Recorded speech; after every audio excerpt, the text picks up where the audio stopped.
Your credibility is the currency that could make you incredibly successful or could destroy your life. And in the world of AI, you can't lie about who you are through the use of keywords and fake awards. It all comes down to what people are actually saying about you. My name's Jacob Carlisle. I run one of Australia's fastest growing businesses, and we just achieved 500 5-star reviews in the real estate industry, which is notoriously hard to keep people happy. And in this video, I'm gonna break down the 5 steps that you need to secure your credibility while you still have a chance. Starting with step number 1, which is the rule that people matter.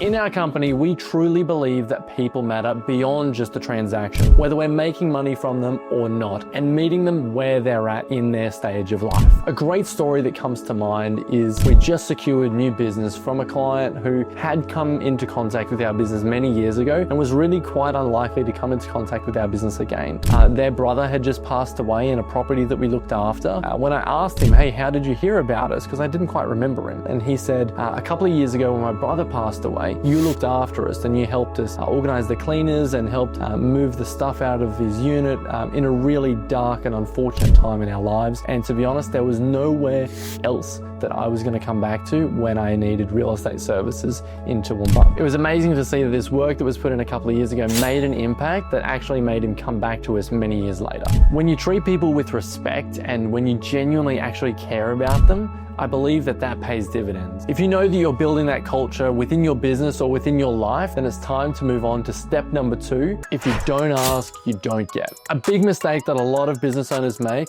is that they just cross their fingers and toes and hope that 5-star reviews are going to come their way. But the truth is, if you don't ask for a 5-star review, your clients won't remember to give you one because they feel so good about you. You've got to prompt it and you've got to ask the question. It might feel awkward at first, but if you truly believe that you've delivered the service that deserves a 5-star review, then here's the script. Thank you so much for your business. I really appreciate it. And what I'd really appreciate more is a 5-star review on insert platform of choice. For us, it's Google, realestate.com.au, rate my agent. The positioning is really important that you ask for a 5-star review. You don't just ask for a review or a testimonial, because a 4-star review is less valuable than someone not leaving a review at all. Also, make sure you're asking for details in your 5-star review.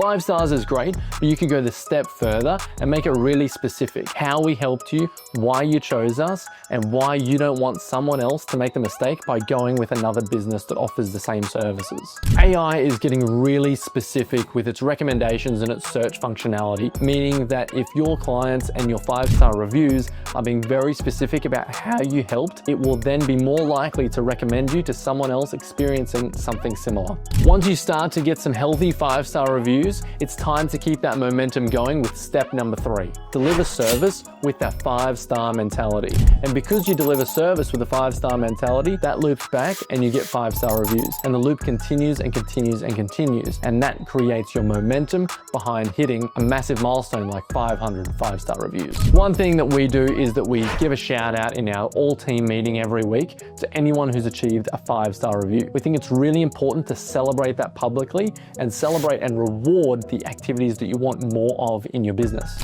5-star reviews are an insanely desirable thing that you want attached to your name in our business, and that's exactly how we've designed it. Because we've designed this culture of 5-star service, which gets us 5-star reviews, those team members who aren't getting 5-star reviews raise a red flag, which brings us to step number 4. If you want to hit the milestone of something like 500 5-star reviews, you've got to get really binary about it. You're either getting 5-star reviews or you're not. I found that people don't get 5-star reviews not because they're not asking for them or because they don't have the momentum behind them for it, but because they truly believe that they don't deserve and they're not delivering a 5-star service. First thing is we need to work out, is that true? Do you not deserve one because you have a mindset problem, or is there a service delivery problem that we need to sort out because you're not giving 5-star service? From a service delivery perspective, are you showing up with energy and enthusiasm? Are you making the phone call when a text message or an email would have done just fine? line? Are you going the extra mile? If all those things are true and you are delivering 5-star service, then it's a mindset problem. And you need to convince yourself that you are deserving of a 5-star review because you're surrounded by people who get 5-star reviews and deliver 5-star service. So are you part of that team. And this brings us to step number 5, which is you can't get 500 5-star reviews by yourself. In order to scale to 500 5-star reviews, you need to build it beyond just what you yourself can personally produce when it comes to reviews. You need to make an attitude of 5-star service and in turn getting 5-star reviews infectious and competitive within your team. You don't have to do this alone, and nor should you have to, because if you're so good that you can get 5-star reviews by delivering 5-star service, you should be able to teach others how to do that too.